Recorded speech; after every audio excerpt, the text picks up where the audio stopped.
Chapter 61. Matter is consciousness itself. Questioner. I was lucky to have holy company all my life. Is it enough for self-realization? Maharaj. It depends what you make of it. Q. I was told that the liberating action of satsang is automatic. Just like a river carries one to the estuary, so the subtle and silent influence of good people will take me to reality. M. It will take you to the river, but the crossing is your own. Freedom cannot be gained nor kept without will to freedom. You must strive for liberation. The least you can do is uncover and remove the obstacles diligently. If you want peace, you must strive for it. You will not get peace just by keeping quiet. Q. A child just grows. He does not make plans for growth, nor has he a pattern, nor does he grow by fragments, a hand here, a leg there. He grows integrally and unconsciously. M. Because he is free of imagination. You can also grow like this, but you must not indulge in forecasts and plans, born of memory and anticipation. It's one of the peculiarities of a jnani that he is not concerned with the future. Your concern with future is due to fear of pain and desire for pleasure. To the jnani, all is bliss. He's happy with whatever comes. Q. Surely there are many things that would make even a jnani miserable. M. A jnani may meet with difficulties, but they do not make him suffer. Bringing up a child from birth to maturity may seem a hard task, but to a mother the memories of hardships are a joy. There is nothing wrong with the world. What is wrong is in the way you look at it. It is your own imagination that misleads you. Without imagination, there is no world. Your conviction that you are conscious of a world is the world. The world you perceive is made of consciousness. What you call matter is consciousness itself. You are the space, akash, in which it moves, the time in which it lasts, the love that gives it life. Cut off imagination and attachment, and what remains? Q. The world remains. I remain. M. Yes, but how different it is when you see it as it is, not through the screen of desire and fear. Q. What for are all these distinctions? Reality and illusion, wisdom and ignorance, saint and sinner? Everyone is in search of happiness. Everyone strives desperately. Everyone is a yogi and his life a school of wisdom. Each learns his own way the lessons he needs. Society approves of some, disapproves of others. There are no rules that apply everywhere and for everyone all the time. M. In my world, love is the only law. I do not ask for love, I give it. Such is my nature. Q. I see you living your life according to a pattern.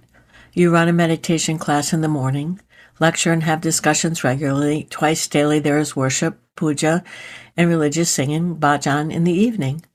You seem to adhere to the routine scrupulously. M. The worship and the singing are as I found them, and I saw no reason to interfere.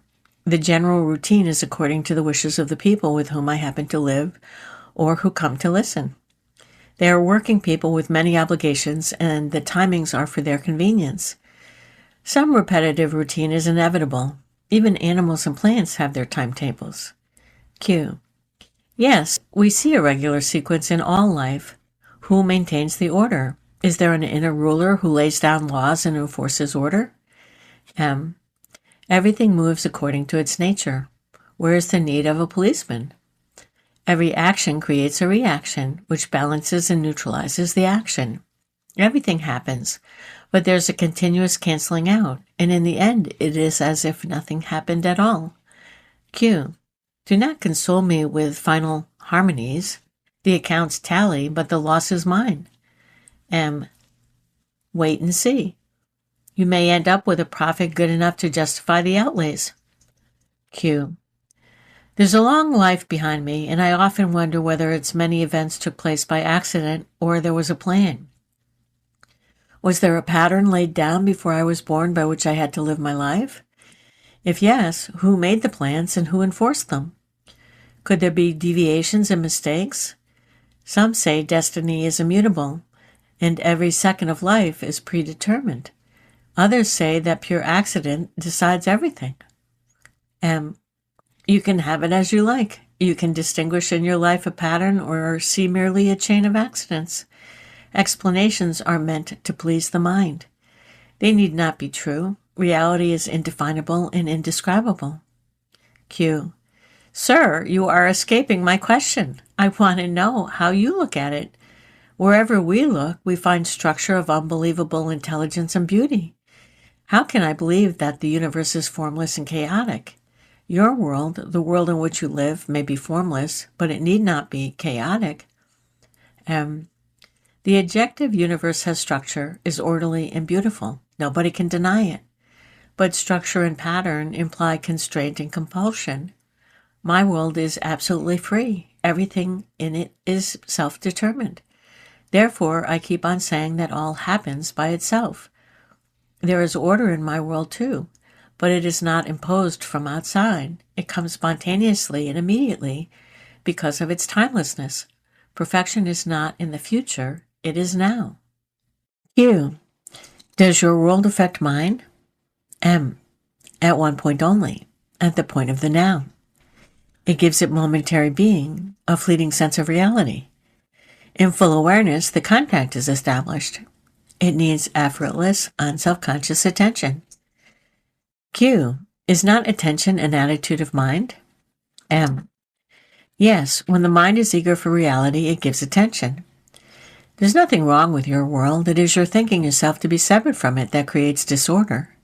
Selfishness is the source of all evil. Q. I am coming back to my question.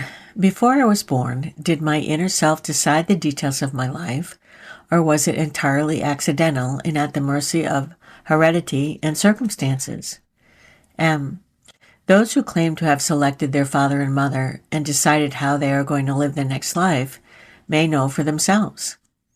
I know for myself I was never born. Q. I see you sitting in front of me and replying to my questions. M. You see the body only, which of course was born and will die. Q. It's the life story of this body-mind that I'm interested in. Was it laid down by you or somebody else, or did it happen accidentally? M. There is a catch in your very question. I make no distinction between the body and the universe. Each is the cause of the other. Each is the other in truth. But I am out of it all. When I am telling you that I was never born, why go on asking me what were my preparations for the next birth? The moment you allow your imagination to spin, it at once spins out a universe. It is not at all as you imagine, and I am not bound by your imaginings. Q. It requires intelligence and energy to build and maintain a living body. Where do they come from? M. There is only imagination. The intelligence and power are all used up in your imagination.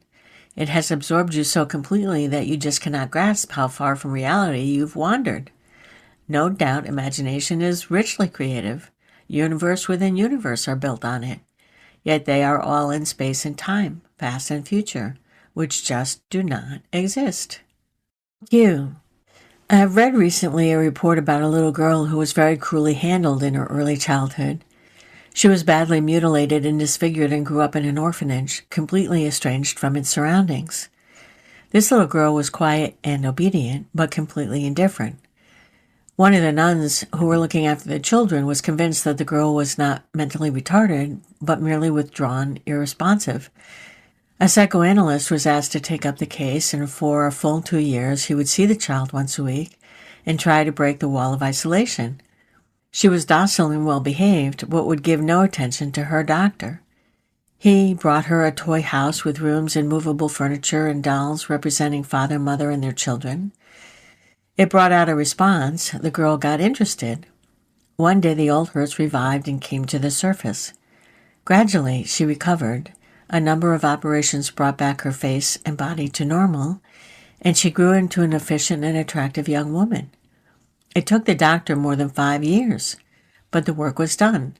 He was a real guru.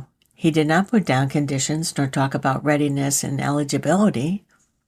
Without faith, without hope, out of love only, he tried and tried again. M. Yes, that is the nature of a guru. He will never give up. But to succeed, he must not be met with too much resistance. Doubt and disobedience necessarily delay. Given confidence and pliability, he can bring about a radical change in the disciple speedily. Deep insight in the guru and earnestness in the disciple, both are needed. Whatever was her condition, the girl in your story suffered for lack of earnestness in people. The most difficult are the intellectuals. They talk a lot but are not serious. What you call realization is a natural thing. When you are ready, your guru will be waiting. Sadhana is effortless. When the relationship with your teacher is right, you grow. Above all, trust him. He cannot mislead you. Q. Even when he asked me to do something patently wrong? M. Do it. A sannyasi had been asked by his guru to marry. He obeyed and suffered bitterly. But his 4 children were all saints and seers, the greatest in Maharashtra. Be happy with whatever comes from your guru, and you will grow to perfection without striving. Q. Sir, have you any wants or wishes? Can I do anything for you? M. What can you give me that I do not have? Material things are needed for contentment, but I am contented with myself. What else do I need? Q. Surely when you're hungry you need food, and when sick you need medicine. M. Hunger brings the food, and illness brings the medicine. It's all nature's work. Q. If I bring something I believe you need, will you accept it? M. The love that made you offer will make me accept. Q. If somebody offers to build you a beautiful ashram? M. Let him, by all means. Let him spend a fortune, employ hundreds, feed thousands. Q. Is it not a desire? M. Not at all. I'm only asking him to do it properly, not stingily, half-heartedly. He is fulfilling his own desire, not mine. Let him do it well and be famous among men and gods. Q. But do you want it? M. I do not want it. Q. Will you accept it? M. I don't need it. Q. Will you stay in it? M. If I am compelled. Q. What can compel you? M. Love of those who are in search of light. Q. Yes, I see your point. Now, how am I to go into samadhi? M. If you're in the right state, whatever you see will put you into samadhi. After all, samadhi is nothing unusual. When the mind is intensely interested, it becomes one with the object of interest. The seer and the seen become one in seeing. The hearer and the heard become one in hearing. The lover and the loved become one in loving. Every experience can be the ground for samadhi. Q. Are you always in a state of samadhi? M. Of course not. Samadhi is a state of mind, after all.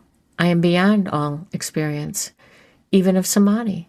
I am the great devourer and destroyer. Whatever I touch dissolves into void, akash. Q. I need samadhis for self-realization. M. You have all the self-realization you need, but you don't trust it. Have courage. Trust yourself. Go, talk, act. Give it a chance to prove itself. With some, realization comes imperceptibly, but somehow they need convincing. They've changed, but they do not notice it. Such non-spectacular cases are often the most reliable. Q. Can one believe himself to be realized and be mistaken? M. Of course. The very idea, I am self-realized, is a mistake. There is no I am this, I am that, in the natural state. Chapter 62. In the Supreme, the witness appears. Questioner. Some 40 years ago, J. Krishnamurti said that there is life only, and all talk of personalities and individualities has no foundation in reality. He did not attempt to describe life. He merely said that while life need not and cannot be described, it could be fully experienced if the obstacles to its being experienced are removed. The main hindrance lies in our idea of and addiction to time, in our habit of anticipating a future in the light of the past. The sum total of the past becomes the I was, the hoped-for future becomes the I shall be, and life is a constant effort of crossing over from what I was to what I shall be. The present moment, the now, is lost sight of. Maharaj speaks of I am. Is it an illusion like I was and I shall be? Or is there something real about it? And if the I am too is an illusion, how does one free oneself from it? The very notion of I am free of I am is an absurdity. Is there something real, something lasting about the I am in distinction from the I was or I shall be, which changes with time as added memories create new expectations? Maharaj, the present I am is as false as the I was and I shall be. It's merely an idea in the mind, an impression left by memory, and the separate identity it creates is false. This habit of referring to a false center must be done away with. The notion I see, I feel, I think, I do must disappear from the field of consciousness. What remains when the false is no more is real. Q. What is this big talk about elimination of the self? How can the self eliminate itself? What kind of metaphysical acrobatics can lead to the disappearance of the acrobat? In the end, he will reappear, mightily proud of his disappearing. M. You need not chase the I am to kill it. You cannot. All you need is a sincere longing for reality. We call it Atma Bhakti, the love of the Supreme, or Moksha Sankalpa, the determination to be free from the false. Without love and will inspired by love, nothing can be done. Merely talking about reality without doing anything about it is self-defeating. There must be love in the relation between the person who says I am and the observer of that I am. As long as the observer, the inner self, the higher self, considers himself apart from the observed, the lower self despises it and condemns it. The situation is hopeless. It is only when the observer, Vyakta, accepts the person, Vyakti, as a projection or manifestation of himself, and, so to say, takes the self into the self, the duality of I and this goes, and in the identity of the outer and the inner, the supreme reality manifests itself. This union of the seer and the seen happens when the seer becomes conscious of himself as the seer. He's not merely interested in the seen, which he is anyhow, but also interested in being interested, giving attention to attention, aware of being aware. Affectionate awareness is the crucial factor that brings reality into focus. Q. According to the Theosophists and allied occultists, man consists of three aspects: personality, individuality, and spirituality. Beyond spirituality lies divinity. The personality is strictly temporary and valid for one birth only. It begins with the birth of the body and ends with the birth of the next body. Once over, it's over for good. Nothing remains of it except a few sweet or bitter lessons. The individuality begins with the animal man and ends with the fully human. The split between the personality and individuality is characteristic of our present-day humanity. On one side, the individuality with its longing for the true, the good, and the beautiful. On the other side, an ugly struggle between habit and ambition, fear and greed, passivity and violence. The spirituality aspect is still in abeyance. It cannot manifest itself in an atmosphere of duality.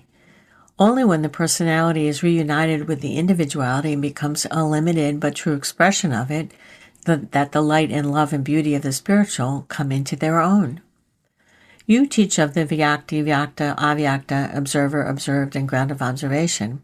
Does it tally with the other view? M. Yes. When the Vyakti realizes its non-existence and separation from the Vyakta, and the Vyakta sees the Vyakti as his own experience, then the peace and silence of the Avyakta state comes into being. In reality, the three are one. The Vyakta and the Avyakta are inseparable, while the Vyakti is the sensing, feeling, thinking process based on the body and made of and fed by the five elements. Q. What is the relation between the Vyakta and the Avyakta? M. How can there be relation when they are one? All talk of separation and relation is due to the distorting and corrupting influence of the I am the body idea. The outer self, Vyakti, is merely a projection on the body-mind of the inner self, Vyakta, which again is only an expression of the Supreme Self, Avyakta. which is all and none. Q. There are teachers who will not talk of the higher self and lower self. They address the man as if only the lower self existed. Neither Buddha nor Christ ever mentioned a higher self. J. Krishnamurti, too, fights shy of any mention of the higher self. Why is it so? M. How can there be two selves in one body? The I am is one. There is no higher I am and lower I am. All states of mind are presented to awareness, and there is self-identification with them. The objects of observation are not what they appear to be, and the attitudes they're met with are not what they need to be. If you think that Buddha, Christ, or Krishnamurti speak to the person, you are mistaken. They know well that the Vyakti, the outer self, is but a shadow of the Vyakta, the inner self, and they address and admonish the Vyakta only. They tell him to give attention to the outer self, to guide and help it, to feel responsible for it. In short, to be fully aware of it. Awareness comes from the Supreme and pervades the inner self. The so-called outer self is only that part of one's being of which one is not aware. One may be conscious, for every being is conscious, but one is not aware. What is included in awareness becomes the inner and partakes of the inner. You may put it differently. The body defines the outer self, consciousness the inner, and in pure awareness, the Supreme is contacted. Q. You said the body defines the outer self. Since you have a body, do you also have an outer self? M. I would, were I attached to the body and take it to be myself. Q. But you're aware of it and attend to its needs.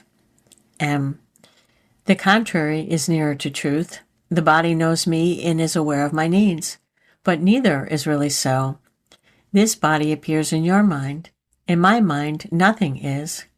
Q. Do you mean to say you are quite unconscious of having a body? M.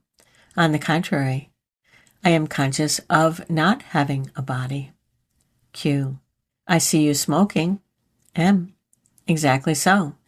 You see me smoking. Find out for yourself, how did you come to see me smoking? And will you easily realize that it is your I am the body state of mind that is responsible for this I see you smoking idea? Q. There is the body and there is myself. I know the body. Apart from it, what am I? M. There is no I apart from the body nor the world. The three appear and disappear together. At the root is the sense I am. Go beyond it. The idea I am not the body is merely an antidote to the idea I am the body, which is also false. What is that I am? Unless you know yourself, what else can you know? Q. From what you say, I conclude that without the body, there can be no liberation. If the idea I am not the body leads to liberation, the presence of the body is essential. M. Quite right. Without the body, how can the idea I am not the body come into being? The idea I am free is as false as the idea I am in bondage. Find out the I am, come into both, and go beyond. Q. All is a dream only. M. All are mere words. Of what use are they to you? You are entangled in the web of verbal definitions and formulations. Go beyond your concepts and ideas. In the silence of desire and thought, the truth is found. Q. One has to remember not to remember. What a task. M. It cannot be done, of course. It must happen. But it does happen when you truly see the need of it. Again, earnestness is the golden key. Q. At the back of my mind, there's a hum going on all the time. Numerous weak thoughts swarm and buzz, and this shapeless cloud is always with me. Is it the same with you? What is at the back of your mind? M. Where there is no mind, there is no back to it. I am all front, no back. The void speaks. The void remains. Q. Is there no memory left? M. No memory of past pleasure or pain is left. Each moment is newly born. Q. Without memory, you cannot be conscious. M. Of course I am conscious and fully aware of it. I am not a block of wood. Compare consciousness and its content to a cloud. You are inside the cloud while I look at it. You are lost in it, hardly able to see the tips of your fingers, while I see the cloud and many other clouds and the blue sky too, and the sun and the moon and the stars. Reality is one for both of us, but for you it is a prison, and for me it is a home. Q. You spoke of the person Vyakti, the witness Vyakta, and the supreme Avyakta. Which comes first? M.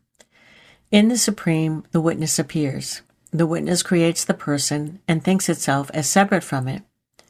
The witness sees that the person appears in consciousness, which again appears in the witness. This realization of the basic unity is the working of the supreme. It is the power behind the witness, the source from which all flows. It cannot be contacted unless there is unity and love and mutual help between the person and the witness, unless the doing is in harmony with the being and the knowing. The Supreme is both the source and the fruit of such harmony. As I talk to you, I am in the state of detached but affectionate awareness, Turya. When this awareness turns upon itself, you may call it the Supreme State, Turyatita, but the fundamental reality is beyond awareness, beyond the three states of becoming, being, and not being. Q. How is it that here my mind is engaged in high topics and finds dwelling on them easy and pleasant? When I return home, I find myself forgetting all that I've learnt here, worrying and fretting, unable to remember my real nature even for a moment. What may be the cause? M. It is your childishness you are returning to. You are not fully grown up. There are levels left undeveloped because unattended. Just give full attention to what in you is crude and primitive, unreasonable and unkind, altogether childish, and you will open. It is the maturity of heart and mind that is essential. It comes effortlessly when the main obstacle is removed. Inattention, unawareness. In awareness, you grow. Chapter 63. Notion of Doership is Bondage. Questioner. We've been staying at the Satya Sai Baba ashram for some time. We've also spent 2 months at Sri Ramanashram at Tiruvannamalai. Now we're on our way back to the United States. Maharaj. Did India cause any change in you? Q. We feel we have shed our burden. Sri Satya Sai Baba told us to leave everything to him and just live from day to day as righteously as possible. Be good and leave the rest to me, he used to tell us. M. What were you doing at the Sri Ramanashram? Q. We were going on with the mantra given to us by the Guru. We also did some meditation. There was not much thinking or study. We were just trying to keep quiet. We are on the bhakti path and rather poor in philosophy. We have not much to think about, just trust our Guru and live our lives. M. Most of the bhaktas trust their Guru only as long as all is well with them. When troubles come, they feel let down and go out in search of another Guru. Q. Yes, we were warned against this danger. We're trying to take the hard along with the soft.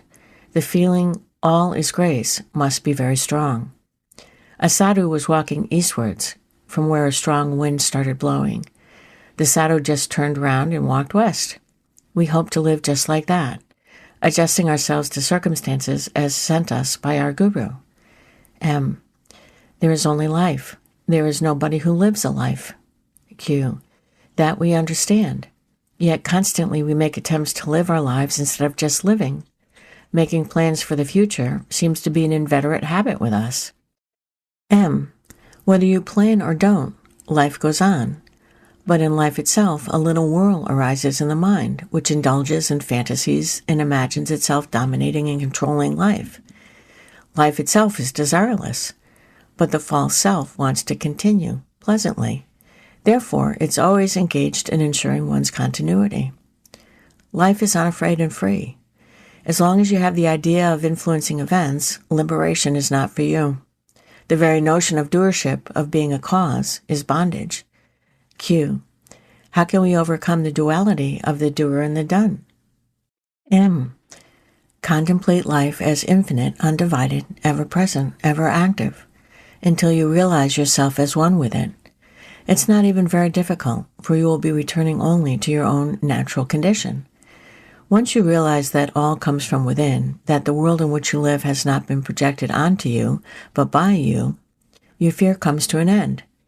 Without this realization, you identify yourself with the externals, like the body, mind, society, nation, humanity, even God or the Absolute.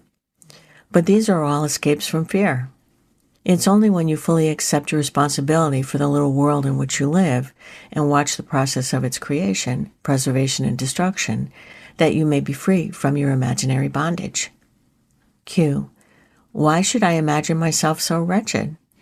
M. You do it by habit only. Change your ways of feeling and thinking. Take stock of them and examine them closely. You are in bondage by inadvertence. Attention liberates. You're taking so many things for granted. Begin to question. The most obvious things are the most doubtful. Ask yourself such questions as, was I really born? Am I really so-and-so? How do I know that I exist? Who are my parents?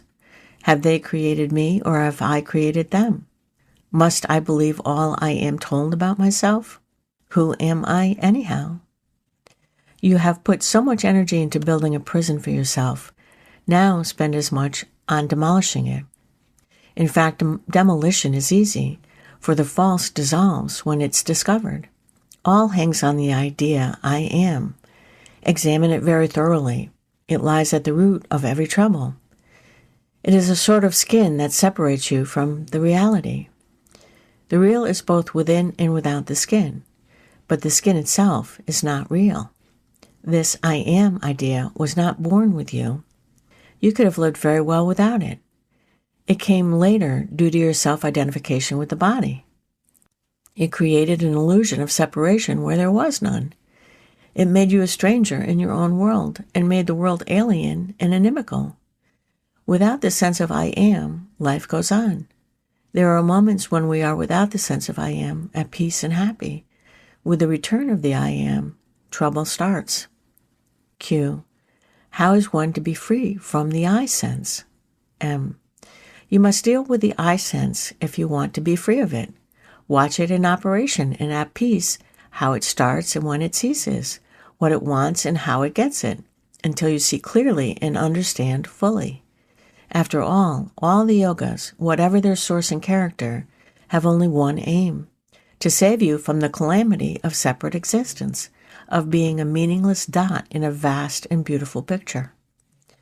You suffer because you have alienated yourself from reality, and now you seek an escape from this alienation. You cannot escape from your own obsessions. You can only cease nursing them. It is because the I am is false that it wants to continue. Reality need not continue. Knowing itself indestructible, it is indifferent to the destruction of forms and expressions. To strengthen and stabilize the I am, we do all sorts of things, all in vain, for the I am is being rebuilt from moment to moment. It is unceasing work, and the only radical solution is to dissolve the separative sense of I am such and such person, once and for good. Being remains, but not self-being. Q. I have definite spiritual ambitions. Must I not work for their fulfillment? M. No ambition is spiritual. All ambitions are for the sake of the I am. If you want to make real progress, you must give up all idea of personal attainment. The ambitions of the so-called yogis are preposterous. A man's desire for a woman is innocent itself compared to the lusting for an everlasting personal bliss. The mind is a cheat. The more pious it seems, the worse the betrayal. Q. People come to you very often with their worldly troubles and ask for help. How do you know what to tell them? M. I just tell them what comes to my mind at the moment. I have no standardized procedure in dealing with people. Q. You are sure of yourself, but when people come to me for advice, how am I to be sure that my advice is right? M. Watch in what state you are, from what level you talk. If you talk from the mind, you may be wrong. If you talk from full insight into the situation, with your own mental habits in abeyance, your advice may be a true response. The main point is to be fully aware that neither you nor the man in front of you are mere bodies. If your awareness is clear and full, a mistake is less possible. Chapter 64. Whatever pleases you keeps you back. Questioner. I'm a retired chartered accountant, and my wife is engaged in social work for poor women. Our son is leaving for the United States, and we came to see him off. We're Punjabis, but we live in Delhi. We have a guru of the Radha Swami faith, and we value satsang highly. We feel very fortunate to be brought here. We've met many holy people, and we are glad to meet one more. Maharaj. You have met many anchorites and ascetics, but a fully realized man conscious of his divinity, Swarupa, is hard to find. The saints and yogis, by immense efforts and sacrifices, acquire many miraculous powers and can do much good in the way of helping people and inspiring faith. Yet it does not make them perfect. It is not a way to reality, but merely an enrichment of the false. All effort leads to more effort. Whatever was built up must be maintained. Whatever was acquired must be protected against decay or loss. Whatever can be lost is not really one's own, and what is not your own, of what use can it be to you? In my world, nothing is pushed about. All happens by itself. All existence is in space and time, limited and temporary. He who experiences existence is also limited and temporary.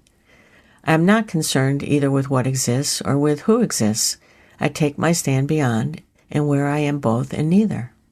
The persons who, after much effort and penance, have fulfilled their ambitions and secured higher levels of experience and action, are usually acutely conscious of their standing.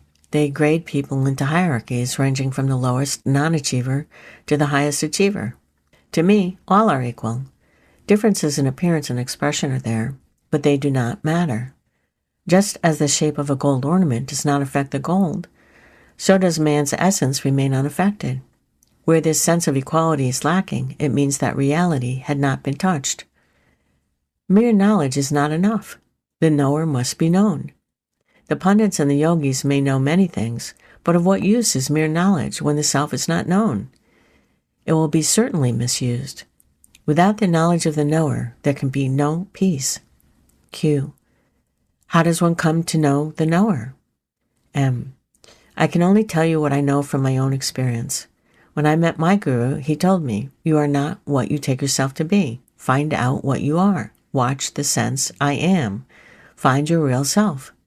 I obeyed him because I trusted him. I did as he told me. All my spare time I would spend looking at myself in silence. And what a difference it made, and how soon. It took me only 3 years to realize my true nature.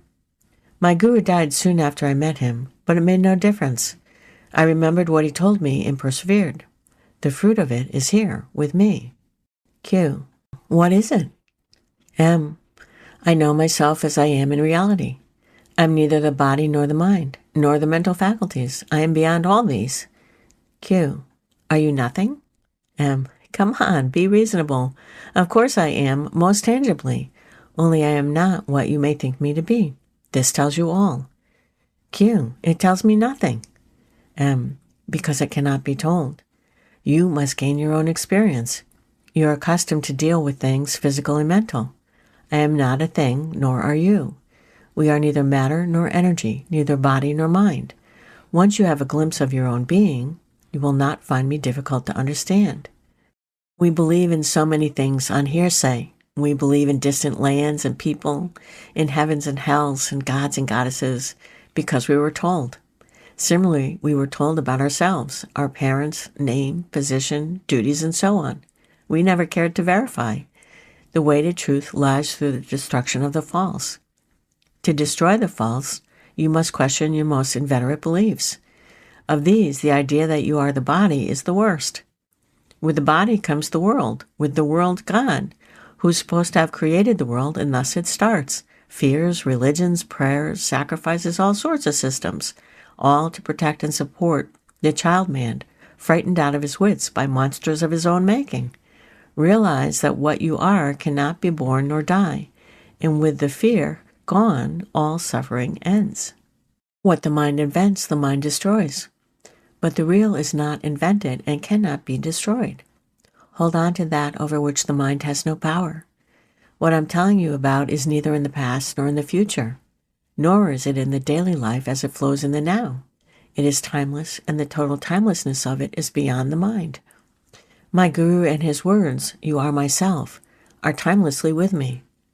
In the beginning, I had to fix my mind on them, but now it's become natural and easy. The point when the mind accepts the words of the Guru as true and lives by them spontaneously and in every detail of the daily life is the threshold of realization. In a way, it is salvation by faith, but the faith must be intense and lasting. However, you must not think that faith itself is enough. Faith expressed in action is a sure means to realization. Of all the means, it's the most effective. There are teachers who deny faith and trust reason only. Actually, it is not faith they deny, but blind beliefs. Faith is not blind, it is the willingness to try. Q. We were told that of all the forms of spiritual practices, the practice of the attitude of a mere witness is the most effective. How does it compare with faith? M. The witness attitude is also faith. It is faith in oneself. You believe that you are not what you experience, and you look at everything as from a distance. There's no effort in witnessing. You understand that you are the witness only, and the understanding acts. You need nothing more. Just remember that you are the witness only. If in the state of witnessing you ask yourself, "Who am I?" the answer comes at once, though it is wordless and silent. Cease to be the object and become the subject of all that happens. Once having turned within, you'll find yourself beyond the subject. When you've found yourself, you will find that you are also beyond the object, that both the subject and the object exist in you, but you are neither. Q. You speak of the mind, of the witnessing consciousness beyond the mind, and of the supreme, which is beyond awareness. Do you mean to say that even awareness is not real? M. As long as you deal in terms real, unreal, awareness is the only reality that can be. But the supreme is beyond all distinctions, and to it the term real does not apply, for in it all is real, and therefore need not be labeled as such. It's the very source of reality. It imparts reality to whatever it touches. It just cannot be understood through words. Even a direct experience, however sublime, merely bears testimony, nothing more. Q. But who creates the world? M. The universal mind, Chitakash, makes and unmakes everything. The supreme, Parmakash, imparts reality to whatever comes into being. To say that it is the universal love may be the nearest we can come to it in words. Just like love, it makes everything real, beautiful, desirable. Q. Why desirable? M. Why not? Wherefrom come all the powerful attractions that make all created things respond to each other, that bring people together, if not from the Supreme? Shun not desire, see only that it flows into the right channels. Without desire, you're dead, but with low desires, you are a ghost. Q. What is the experience which comes nearest to the Supreme? M. Immense peace and boundless love. Realize that whatever there is true, noble, and beautiful in the universe, it all comes from you, that you yourself are at the source of it. The gods and goddesses that supervise the world may be the most wonderful and glorious beings, yet they are like the gorgeously dressed servants who proclaim the power and the riches of their master. Q. How does one reach the supreme state? M. By renouncing all lesser desires. As long as you're pleased with the lesser, you cannot have the highest. Whatever pleases you keeps you back. Until you realize the unsatisfactoriness of everything, its transience and limitation, and collect your energies in one great longing, even the first step is not made.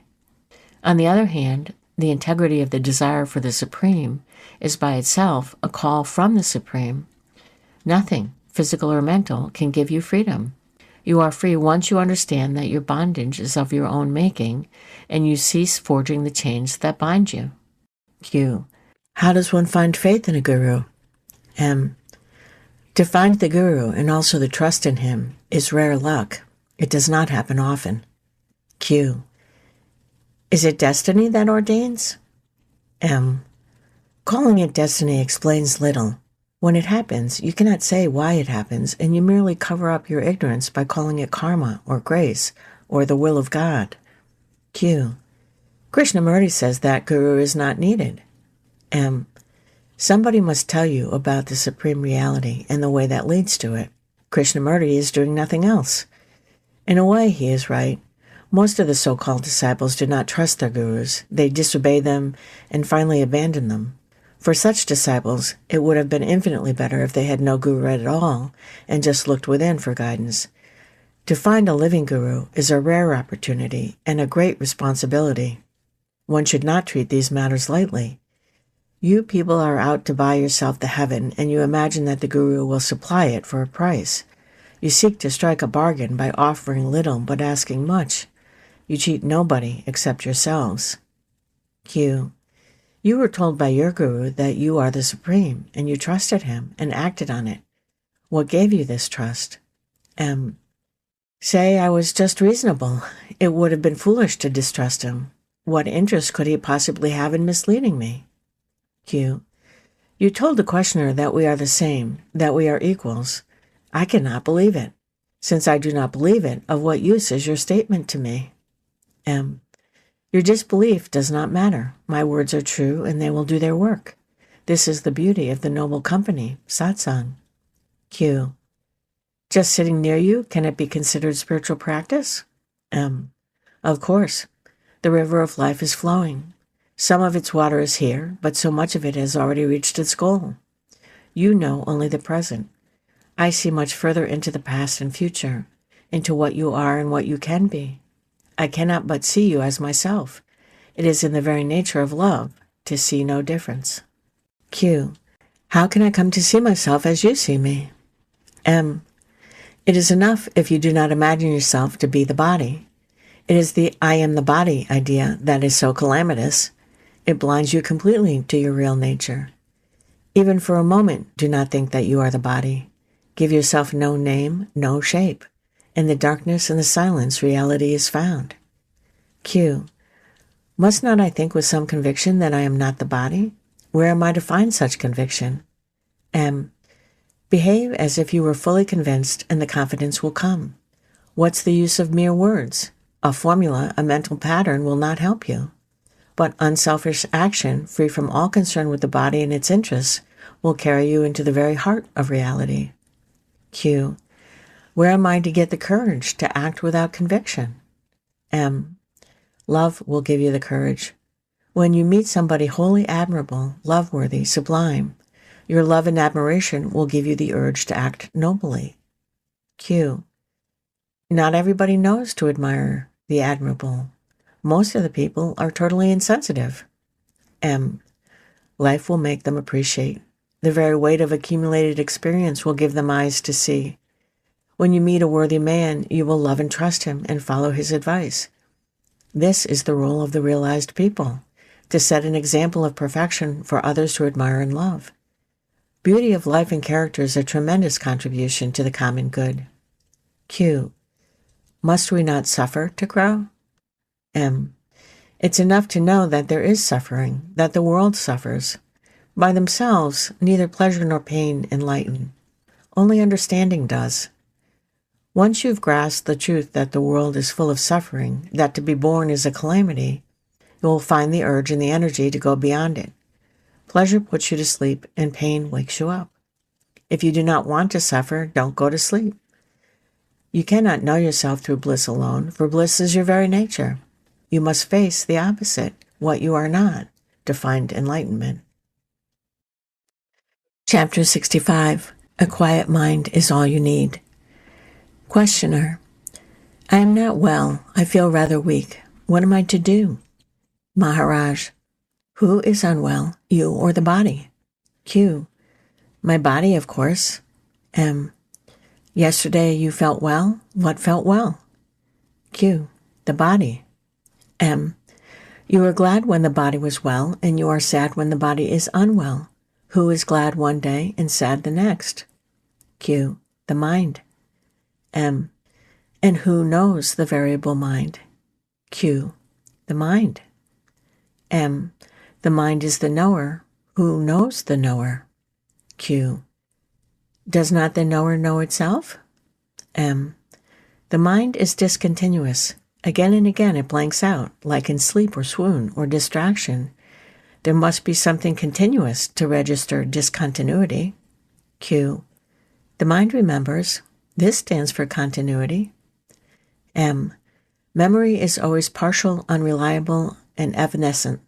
It does not explain the strong sense of identity pervading consciousness, the sense I am. Find out what is at the root of it. Q. However deeply I look, I find only the mind. Your words, beyond the mind, give me no clue. M. While looking with the mind, you cannot go beyond it. To go beyond, you must look away from the mind and its contents. Q. In what direction am I to look? M. All directions are within the mind. I'm not asking you to look in any particular direction. Just look away from all that happens in your mind and bring it to the feeling I am. The I am is not a direction. It is the negation of all direction. Ultimately, even the I am will have to go, for you need not keep on asserting what is obvious. Bringing the mind to the feeling I am merely helps in turning the mind away from everything else. Q. Where does it all lead me? M. When the mind is kept away from its preoccupations, it becomes quiet. If you do not disturb this quiet and stay in it, you find that it is permeated with a light and a love you have never known, and yet you recognize it at once as your own nature. Once you've passed through this experience, you will never be the same man again. The unruly mind may break its peace and obliterate its vision, but it is bound to return, provided the effort is sustained, until the day when all bonds are broken, delusions and attachments end, and life becomes supremely concentrated in the present. Q. What difference does it make? M. The mind is no more. There is only love in action. Q. How shall I recognize this state when I reach it? M. There will be no fear. Q. Surrounded by a world full of mysteries and dangers, how can I remain unafraid? M. Your own little body, too, is full of mysteries and dangers, yet you are not afraid of it, for you take it as your own. What you do not know is that the entire universe is your body, and you need not be afraid of it. You may say you have two bodies, the personal and the universal. The personal comes and goes. The universal is always with you. The entire creation is your universal body. You are so blinded by what is personal that you do not see the universal. This blindness will not end by itself. It must be undone skillfully and deliberately. When all illusions are understood and abandoned, you reach the error-free and perfect state in which all distinctions between the personal and the universal are no more. Q. I am a person and therefore limited in time and space. I occupy little space and last but a few moments. I cannot even conceive myself to be eternal and all-pervading. M. Nevertheless, you are. As you dive deep into yourself in search of your true nature, you will discover that only your body is small and only your memory is short, while the vast ocean of life is yours. Q. The very words I and universe are contradictory. One excludes the other. M. They don't. This sense of identity pervades the universal. Search, and you shall discover the universal person, who is yourself and infinitely more. Anyhow, begin by realizing that the world is in you, not you in the world. Q. How can it be? I'm only a part of the world. How can the whole world be contained in the part, except by reflection, mirror-like? M. What you say is true. Your personal body is a part in which the whole is wonderfully reflected. But you have also a universal body. You cannot even say that you do not know it because you see and experience it all the time. Only you call it the world and are afraid of it. Q. I feel I know my little body while the other I do not know except through science. M. Your little body is full of mysteries and wonders which you do not know. There also science is your only guide.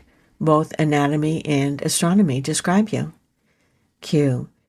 Even if I accept your doctrine of the universal body as a working theory, in what way can I test it, and of what use is it to me?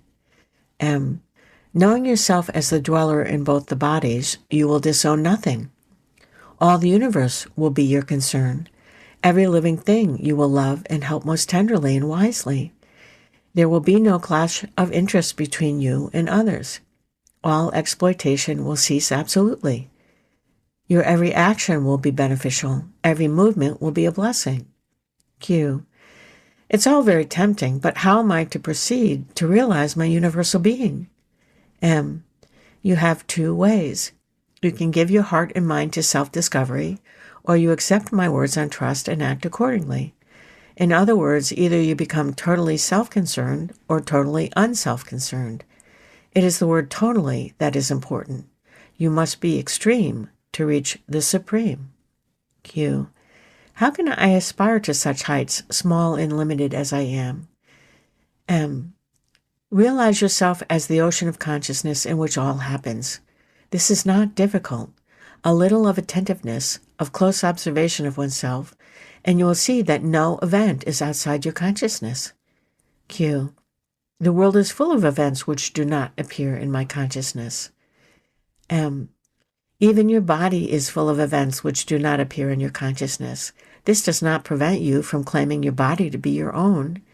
You know the world exactly as you know your body, through your senses. It is your mind that has separated the world outside your skin from the world inside and put them in opposition. This created fear and hatred and all the miseries of living.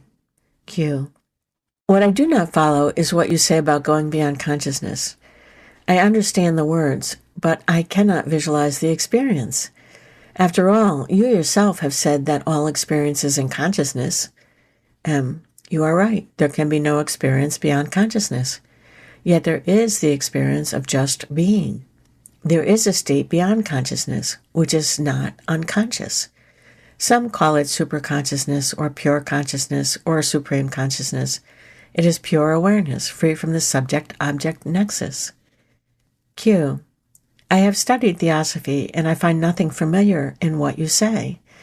I admit Theosophy deals with manifestation only. It describes the universe and its inhabitants in great details. It admits many levels of matter and corresponding levels of experience, but it does not seem to go beyond. What you say goes beyond all experience. If it is not experienceable, why talk about it at all? M. Consciousness is intermittent, full of gaps, yet there is the continuity of identity. What is this sense of identity due to, if not to something beyond consciousness? Q. If I am beyond the mind, how can I change myself? M. Where is the need of changing anything? The mind is changing anyhow all the time. Look at your mind dispassionately. This is enough to calm it. When it is quiet, you can go beyond it. Do not keep it busy all the time. Stop it and just be. If you give it a rest, it will settle down and recover its purity and strength. Constant thinking makes it decay. Q. If my true being is always with me, how is it that I am ignorant of it? M. Because it is very subtle, and your mind is gross, full of gross thoughts and feelings. Calm and clarify your mind, and you will know yourself as you are. Q. Do I need the mind to know myself? M. You are beyond the mind, but you know with your mind. It is obvious that the extent, depth, and character of a knowledge depend on what instrument you use. Improve your instrument, and your knowledge will improve. Q.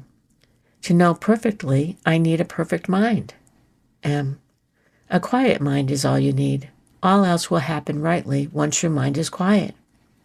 As the sun on rising makes the world active, so does self-awareness affect changes in the mind. In the light of calm and steady self-awareness, inner energies wake up and work miracles without any effort on your part. Q. You mean to say that the greatest work is done by not working? M. Exactly. Do understand that you are destined for enlightenment. Cooperate with your destiny. Don't go against it. Don't thwart it.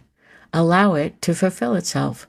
All you have to do is to give attention to the obstacles created by the foolish mind.